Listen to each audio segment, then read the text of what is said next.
Why hello Identify gamers! I leave for Japan tomorrow.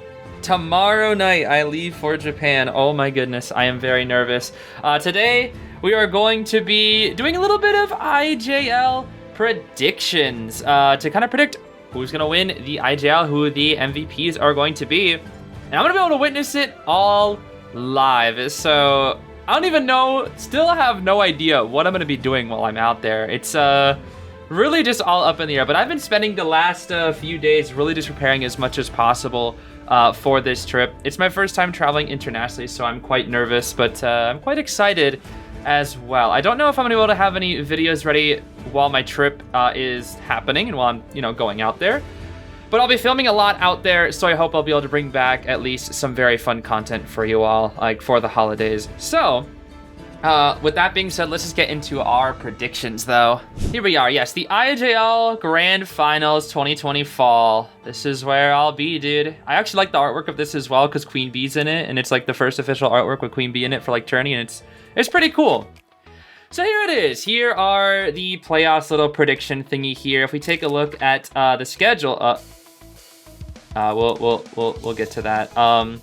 Yeah, so this is the bracket. We have Zeta, FL, Scars, RC, AWG, Axis. Unfortunately, both QTD and DFM did not make it into the playoffs, so unfortunate for those two, especially DFM. I really like DFM. But we have Zeta, who was placed first, going up against FL. Then we have Scars versus RC, who is the third match. Actually, I just realized the first match is the loser's bracket one. And then we have AWG versus Axis here. So then we can predict each set while we also predict the total person that we think is going to win. Now, I just want to say, I tend to follow tournaments for IDV pretty closely. However, IJL, I think, is going to be one of the most difficult ones to predict because, honestly, all the teams have been doing really, really well on certain weeks and then not so well on other weeks. But for the most part, I think most of these teams have been performing extremely well. Last season, it was mostly just Zeta, RC, and Axis was like, they were just dominating everyone. It's like, okay, if you pick one of those three, anyone can win. Now, this is where things are just going to come down to like a little bit of personal bias and opinions, because generally when it comes to predicting things for who's going to win, I feel somewhat confident. I think, remember when I was watching Koa last year, I was pretty confident in my predictions, and I think I ended up getting like around a 70% accurate bracket. However, this time I am extremely unconfident. I genuinely have no idea who's gonna win these. You could show all these sets to me and I don't know who's gonna win. I'm gonna choose who I think is going to win, but I cannot say that with certainty. Usually I feel like pretty confident. This is gonna be like the predictions I feel the least confident going into here. So I guess we'll just go to the regular prediction here. First is gonna be predict the winning club. So of the 6, you have a 1 in 6 chance. I do think, in my personal opinion, I don't know how well it's gonna go, but I think Zeta has the highest chance. The thing about Zeta is that their survivors have been a little bit hit or miss, but I think given a break with the 2 weeks, I think they'll be able to come back even stronger. And Miko Melody is like extremely consistent this season, extremely consistent. I think there's like the number 1 hunter or something like that, who is their round 3. Peter is still a bit of a hit or miss. He's extremely strong, but he still does like have a few weaknesses. Like, sometimes he overextends, gets greedy, and then loses because of it. Or when things don't go to his game plan, he crumbles. But I do still think if Peter is able to keep up that consistency, maybe with a little bit more practice or the 2-week break here, maybe it's going to be enough to pull the finals. I do think Zeta will win. That is my prediction. However, if you put literally anything else, I can't even blame you. I genuinely can't. It's going to be tough. So we're going to go look at some FMVPs here. Now, FMVP is just basically who's going to be the best performing player. Now, I think for me personally, I'm just going to be putting down some of my favorites. I will be putting down Miko Melody, though, because Miko Melody has been one of the most consistent hunters. So I will definitely be putting down Miko Melody. And then probably just some of my favorite players as well. I'm definitely going to be putting down Kazuneko. Kazuneko is one of the safest choices for FMVP. Kazuneko has won FMVP, I want to say 3 different times. Maybe 4, actually. 3 to 4 times. So Kazuneko is just absolutely goated, one of the best players in all of IDV. So So I definitely want to put him down there. Then for my third choice, I wanted to pick Unpi. Unpi has been absolutely cooking this season, and in my personal opinion, they are the best harasser in the world right now. They are such a good Weeping Clown, Archer, I think Antiquarian as well. Quite literally, like, they might be the best harasser. I think their forward's, like, really, really good, too. They literally are just, like, the best harasser in the world right now. Like, every time in round 1, if they play, like, Archer or Weeping Clown, you have to be scared of Unpi.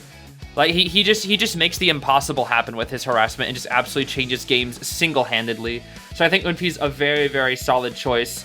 Then for Team AWG, this one might be a bit of a bias, but I'm going to be choosing Emco. Emco is an extremely, extremely talented player, along with Namiko as well. I mean, all these players are very talented in AWG. AWG has really been cooking this season as well.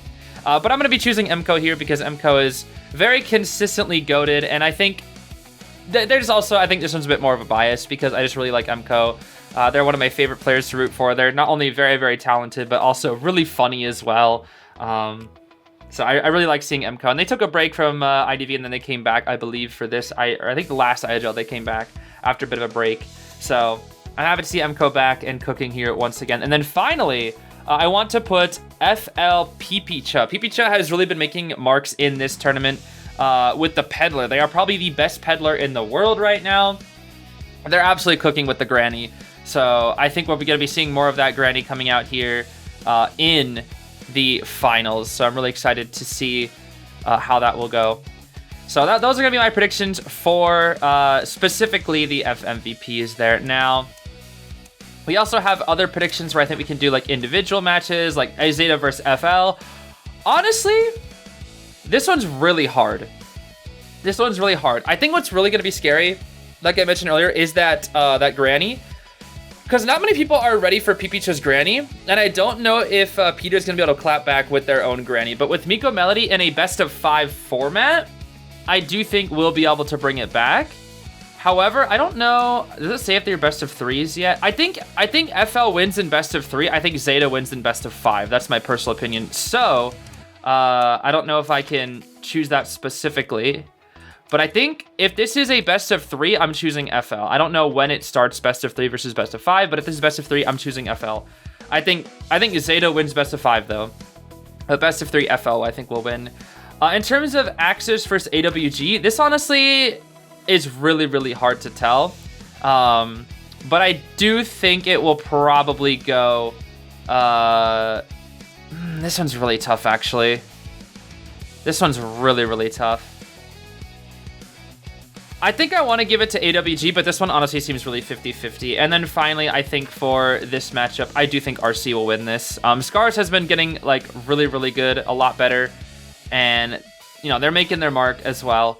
But I think RC just has more of that, like, what is it? More gas in the tank, I guess I should say. I don't know. That, and I think Unpi is just absolutely goated. So I think it's going to make it really, really difficult for, you know, Burio as well. Okay, so I think those are the main predictions that we have, and I think that's all that we've got here for the day. So it's pretty short and simple, but let me know what you guys think for the playoffs here. We're gonna be seeing all of this take place live. Just another quick reminder as well, for the live scheduling. You know, people are a little curious when we're gonna be going live. Day 1 of IJL Finals, there are 3 days. Day 1 will be on my channel, day 2 will be on Schmitty's channel, and then day 3, the finals, will be on Kuroshio Gaming's channel. So, if you want to watch the entire thing with all of us, that'll be, of course, myself, Kuroshio Gaming, Schmitty, and Sprinter from B4U. We'll all be streaming together. I don't know exactly how the scheduling is going to work. I don't know if some of us will have breaks at certain times. But in general, like, the 4 of us will be the NAEU streamers for the mirror stream. So I hope you look forward to that. I'm really excited to, you know, go to Japan, meet all these people, and have a good time, I guess. That's what I'm quite nervous, but I'm really excited as well. So, yeah. I'll see if I can get, like, a stream scheduled up very soon so you guys can know, like, what time it will be. But it'll be a little bit tricky to figure it out. But either way, that's going to be it for today, everybody. Thank you so much for watching, and I will be seeing you all soon live from Japan. Take care.